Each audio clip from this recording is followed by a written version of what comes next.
তাপদাহে জ্বলছে মেহেরপুর, ঘন ঘন লোডশেডিংয়ে নাকাল জনজীবন।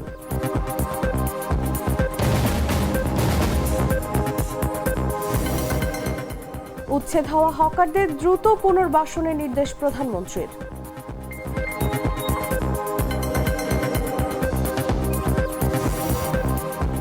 পাকিস্তান ছাড়লেন আরাকচি, হল না যুক্তরাষ্ট্র ইরান বৈঠক।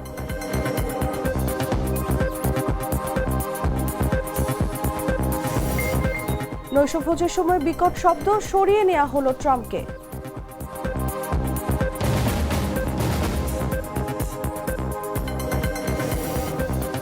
এবং নাগালের বাইরে বিশ্বকাপ টিকিট, মূল্য 28 কোটি টাকা।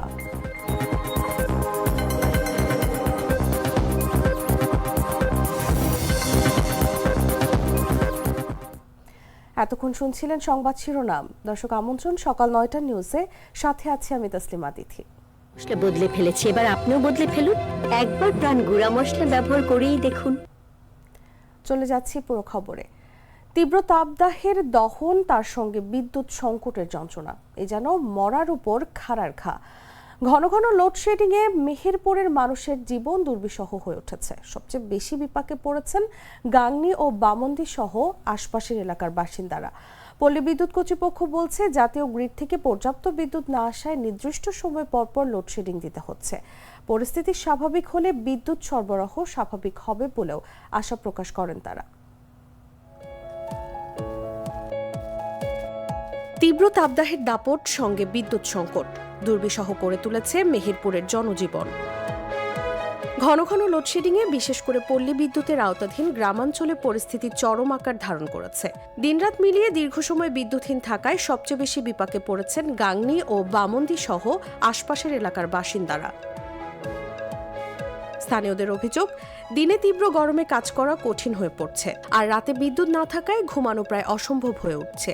ফলে শিশু, বয়স্ক ও অসুস্থ মানুষদের দুর্ভোগ আরো বেড়ে গেছে। অসহ্য গরম, সেই সাথে পড়েছে কারেন্টের লোডশেডিং। আর লোডশেডিং এর অবস্থা তো বুঝলি বোঝানো যাবে না। এমন একটা অবস্থা এসে দাঁড়িয়েছে যে 10 মিনিট কারেন্ট থাকছে, 1.5 ঘন্টা 2 ঘন্টা পর আবার আসছে, আবার 10 মিনিট মতো থাকছে। মানে কারেন্ট মাঝে মধ্যে আসছে, এইটুকুই বলা যায়, মানে থাকছে এই কথা তো বলা যাবে না। মানে এর আগে একটা কৌতুকের শুনছিলাম যে কারেন্ট যাওয়ার সময় তাড়াতাড়ি আসতে দেরি হয় কেন, বলে যাওয়ার সময় আলো থাকে ওই জন্য তারা খুব দ্রুত চলে যেতে পারে, আর আসার সময় অন্ধকারে খুব আস্তে আস্তে আসে, এই জন্য দেরি হয়। এদিকে জ্বালানি তেলের সংকটের কারণে বিকল্প ব্যবস্থাও গ্রহণ করতে পারছে না এলাকাবাসী। তারা বলছেন, আগে জেনারেটর ব্যবহার করে কিছুটা পরিস্থিতি সামাল দেয়া গেলেও এখন ডিজেলের উচ্চ মূল্য এবং অপ্রতুলতার কারণে সেটা সম্ভব হচ্ছে না। আমাদের শিক্ষা প্রতিষ্ঠান থেকে শুরু করে বিভিন্ন অফিস আদালতে কারেন্ট না থাকায় আমরা সময়ের মধ্যে কাজ শেষ করতে পারছি না। এতে সাধারণ জনগণ বিভিন্ন ভোগান্তির মধ্যে আছে। সকাল থেকেই লাইন নেই, এবং যদিও একটু আসে 1 ঘন্টা 8 ঘন্টা পরে আবার চলে যায়। এতে সাধারণ জনগণ শুরু করে বিভিন্ন সেচ থেকে শুরু করে সবাই ভোগান্তির মধ্যে আছে আমরা। পল্লী বিদ্যুৎ কর্তৃপক্ষ বলছে, জাতীয় গ্রিড থেকে পর্যাপ্ত বিদ্যুৎ না আসায় নির্দিষ্ট সময় পরপর লোডশেডিং দিতে হচ্ছে। পরিস্থিতি স্বাভাবিক হলে বিদ্যুৎ সরবরাহ স্বাভাবিক হবে বলেও আশা প্রকাশ করেন তারা। আমাদের মেহেরপুরের চাহিদা 55 থেকে 60 মেগাওয়াট, কিন্তু তীব্র গরমের কারণে আমরা পাচ্ছি 35 থেকে 40 মেগাওয়াট। এই যে 20 মেগাওয়াটের ঘাটতি, এই ঘাটতি আমরা যদি ডিমান্ড এবং সাপ্লাইয়ের সাথে ঠিক থাকে তাহলে আমরা এর থেকে উত্তরণ করতে পারবো। ডিমান্ডের সাথে যদি সাপ্লাই আমরা পাই তাহলে আমাদের কোনো লোডশেডিং থাকবে না। আমরা গ্রাহকের নির্বিচ্ছিন্ন বিদ্যুৎ দিতে পারবো আশা করি। তাপদাহের দাপট আর বিদ্যুৎ সংকটে বিপর্যস্ত মেহেরপুরের স্বস্তির অপেক্ষায় জনজীবন। নিউজ ডেস্ক, জাগো নিউজ। রাজধানীর সড়ক থেকে উচ্ছেদ হওয়া হকারদের দ্রুত পুনর্বাসনের নির্দেশ দিয়েছেন প্রধানমন্ত্রী তারেক রহমান। এ বিষয়ে সংশ্লিষ্ট কর্তৃপক্ষকে প্রয়োজনীয় ব্যবস্থা নিতে বলেছেন তিনি। শনিবার দুপুরে তেজগাঁওয়ে প্রধানমন্ত্রীর কার্যালয়ে অনুষ্ঠিত এক বৈঠকে তিনি এই নির্দেশ দেন। বৈঠকে প্রধানমন্ত্রী সংশ্লিষ্ট মন্ত্রণালয় এবং প্রতিষ্ঠানের সমন্বয়ে দ্রুত বিকল্প স্থান নির্ধারণ করার নির্দেশ দেন।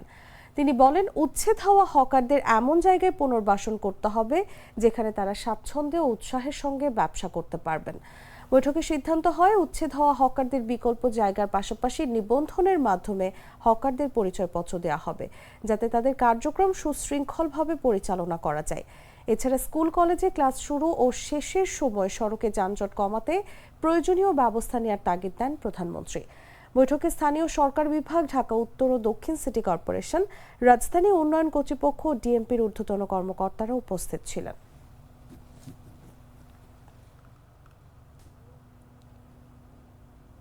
তেরো কোটির বেশি টাকা আত্মসাতের অভিযোগে ঢাকাই সিনেমার আলোচিত নায়িকা পূজা চেরির বাবা দেবপ্রসাদ রায়কে গ্রেফতার করেছে ক্যান্টনমেন্ট থানা পুলিশ। শনিবার ব্যবসায়ী মিজানুর রহমানের অভিযোগে গ্রেফতার করা হয় তাকে। বিষয়টি নিশ্চিত করে ক্যান্টনমেন্ট থানার অফিসার ইনচার্জ রাকিবুল হাসান জানান, প্রতারণার অভিযোগে মামলা দায়ের হয়েছে। মামলাটি এখন তদন্তাধীন। অভিযোগের সত্যতা যাচাই করে পরবর্তী আইনগত ব্যবস্থা নেওয়া হবে। চিত্রনায়িকা পূজা চেরির পরিবারকে ঘিরে হঠাৎই তৈরি হয়েছে আলোড়ন। ১৩ কোটি টাকারও বেশি আত্মসাতের অভিযোগে তার বাবা দেবপ্রসাদ রায়কে গ্রেফতার করেছে ক্যান্টনমেন্ট থানা পুলিশ। বিষয়টি সামনে আসতেই শোবিজ অঙ্গনে শুরু হয়েছে ব্যাপক আলোচনা। গেল শনিবার ঢাকা মেট্রোপলিটন পুলিশের ক্যান্টনমেন্ট থানায় অভিযোগ দায়ের করেন ব্যবসায়ী মিজানুর রহমান। অভিযোগ পাওয়ার পর একই দিন অভিযান চালিয়ে দেবপ্রসাদ রায়কে গ্রেফতার করে পুলিশ। শনিবার বিষয়টি নিশ্চিত করেন ক্যান্টনমেন্ট থানার অফিসার ইনচার্জ রাকিবুল হাসান। তিনি জানান, প্রতারণার অভিযোগে মামলা দায়ের হয়েছে। অভিযুক্তকে গ্রেফতারের পর আদালতে পাঠানো হয়। মামলাটি এখন তদন্তাধীন। অভিযোগের সত্যতা যাচাই করে পরবর্তী আইনগত ব্যবস্থা নেওয়া হবে। এজাহার সূত্রে জানা যায়, সিনেমা প্রযোজনার ব্যবসার কথা বলে 2019 সালে নগদ 5,50,00,000 টাকা ধার নেন দেবপ্রসাদ রায়। পরে একই খাতে ব্যাংকের মাধ্যমে আরও 50 লাখ টাকা নেওয়া হয়। এরপর 2024 সালে নন জুডিশিয়াল স্ট্যাম্প সম্পাদনের মাধ্যমে আরও 6 কোটি টাকা গ্রহণের অভিযোগ রয়েছে। পাশাপাশি বিভিন্ন সময়ে বিকাশ, নগদ ও রকেটের মাধ্যমে মোট 1,20,00,000 টাকা পাঠানো হয় বলেও দাবি করা হয়েছে। সবশেষ 2026 সালের 30 মার্চ আরও 10,200 টাকা পাঠানো হয়। এদিকে এই ঘটনায় এখনও পূজা চেরি বা তার পরিবারের পক্ষ থেকে কোনো আনুষ্ঠানিক বক্তব্য আসেনি। ফলে প্রশ্ন উঠছে, এটি কি শুধু আর্থিক বিরোধ, নাকি সামনে আসছে আরও বড় কোনো প্রতারণার চিত্র? অনুভা বিশ্বাস, জাগো নিউজ।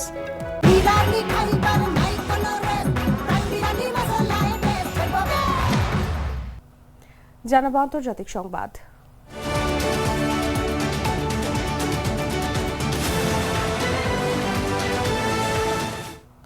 মার্কিন প্রতিনিধিদের সঙ্গে মুখোমুখি বৈঠকের সম্ভাবনা উড়িয়ে দিয়ে পাকিস্তান সফর শেষ করে তেহরানে ফিরে গেছেন ইরানের পররাষ্ট্রমন্ত্রী আব্বাস আরাকচি।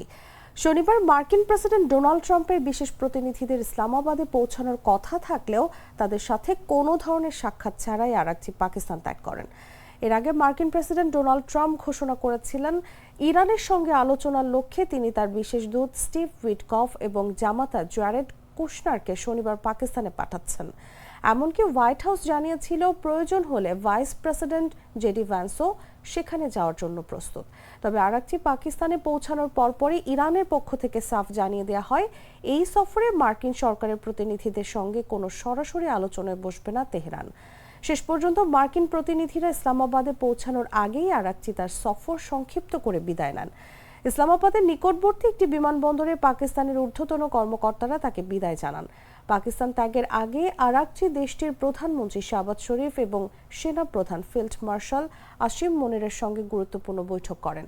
বৈঠক শেষে দেয়া এক বিবৃতিতে তেহরান জানায়, আরাকচি পাকিস্তানের প্রধানমন্ত্রীর কাছে যুদ্ধবিরতি সংক্রান্ত সর্বশেষ অগ্রগতি এবং যুদ্ধ বন্ধে ইরানের নীতিগত অবস্থান বা রেড লাইনগুলো ব্যাখ্যা করেছেন। ইরানের প্রস্তাবনাগুলো শোনার পর চলমান আলোচনা প্রক্রিয়ার উপর আস্থা প্রকাশ করেছেন প্রধানমন্ত্রী শাহবাজ শরীফ।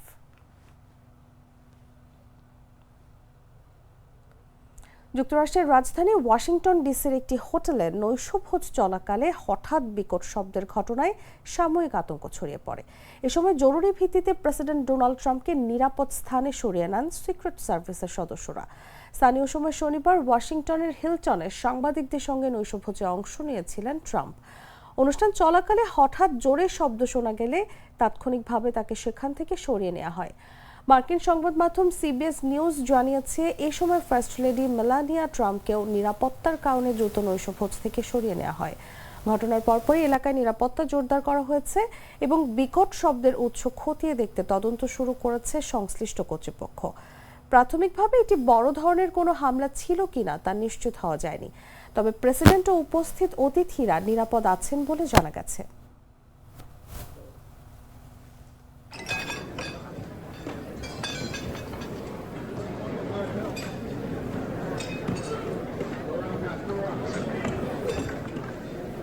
বাছাইকৃত লাল সরিষার দানা থেকে তৈরি হয় প্রাণ সরিষার তেল। আসল ঝাঁঝে আসল স্বাদে।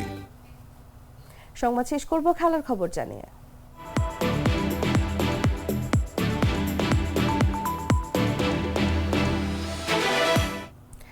ফুটবল বিশ্বকাপের ফাইনালের একটি টিকিটের দাম 28 কোটি টাকা।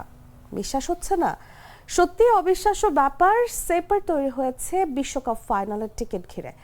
ফিফার পুনর্বিক্রয় ওয়েবসাইটে নতুন করে 4টি টিকিট বিক্রির জন্য এমন আকাশচুম্বী মূল্য নির্ধারণ করা হয়েছে। বিস্তারিত জাগোডেস্ক রিপোর্টে। এখানে কোটি টাকায় পৌঁছে যায় সেটা নিঃসন্দেহে অবাক করার মতো খবর। ফিফার 2026 বিশ্বকাপ ফাইনাল ঘিরে এমনই চমক তৈরি হয়েছে। ব্রিটিশ সংবাদ মাধ্যম দ্য গার্ডিয়ান জানিয়েছে, ফিফার রিসেল সাইটে ফাইনালের 4টি টিকিট বিক্রির জন্য তোলা হয়েছে, যার প্রতিটির দাম প্রায় $23 লাখ। বাংলাদেশি মুদ্রায় হিসাব করলে 4টি টিকিটের মোট মূল্য দাঁড়ায় প্রায় 28 কোটি 22 লাখ টাকা, অর্থাৎ এক একটি টিকিটের দামই 7 কোটির বেশি। আগামী 19 জুলাই যুক্তরাষ্ট্রের নিউ জার্সির মেটলাইফ স্টেডিয়ামে অনুষ্ঠিত হবে এই ফাইনাল ম্যাচ। বিক্রির জন্য রাখা টিকিটগুলো স্টেডিয়ামের 45 নম্বর সারির 124 নম্বর ব্লকের 33 থেকে 36 নম্বর আসনের। মূল টিকিটের দাম নিয়ন্ত্রণে রাখলেও ফিফা তাদের রিসেল বা এক্সচেঞ্জ মার্কেট প্লেসে দামের ওপর সরাসরি নিয়ন্ত্রণ রাখতে পারে না। তবে প্রতিটি টিকিট বিক্রির ক্ষেত্রে ক্রেতা ও বিক্রেতা দুই পক্ষ থেকেই 15% করে ফি নেয় ফিফা। ফলে এই বিশাল অঙ্কের লেনদেনের একটি বড় অংশই সংস্থাটির আয় হিসেবে যুক্ত হবে। অন্যদিকে আনুষ্ঠানিক টিকিটের দামও কম নয়। সর্বনিম্ন টিকিটের মূল্য ধরা হয়েছে প্রায় $10,923, যা বাংলাদেশের টাকায় প্রায় 13 লাখ টাকার কাছাকাছি। 2022 বিশ্বকাপের তুলনায় এবার টিকিটের দাম অন্তত 4 গুণ বেশি হতে পারে বলে আগেই জানা গিয়েছিল। সব মিলিয়ে বলা যায়, ফুটবল বিশ্বকাপ এখন শুধু আবেগের খেলা নয়, এটি হয়ে উঠেছে বিশাল অর্থনৈতিক বাস্তবতারও প্রতিচ্ছবি। মামদুহা রাইসা, জাগো নিউজ। দর্শক, সংবাদ শেষ করার আগে শিরোনামগুলো জানিয়ে দিচ্ছি আরো একবার।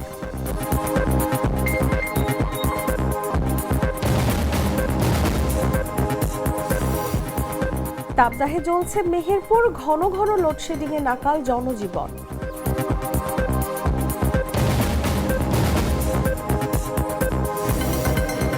উচ্ছেদ হওয়া হকারদের দ্রুত পুনর্বাসনের নির্দেশ প্রধানমন্ত্রীর।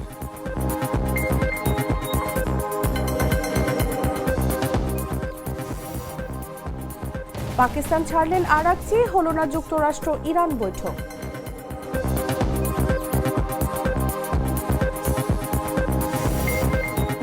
নৈশভোজের সময় বিকট শব্দ, সরিয়ে নেওয়া হলো ট্রাম্পকে।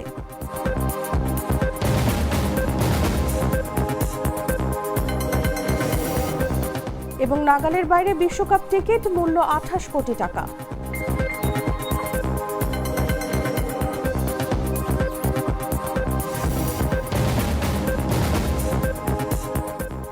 দর্শক, এই ছিল এখনকার মতো। এরপর দেখবেন বেলা 11টার সংবাদ। প্রতি মুহূর্তের সর্বশেষ খবর জানতে ভিজিট করুন jagonews24.com।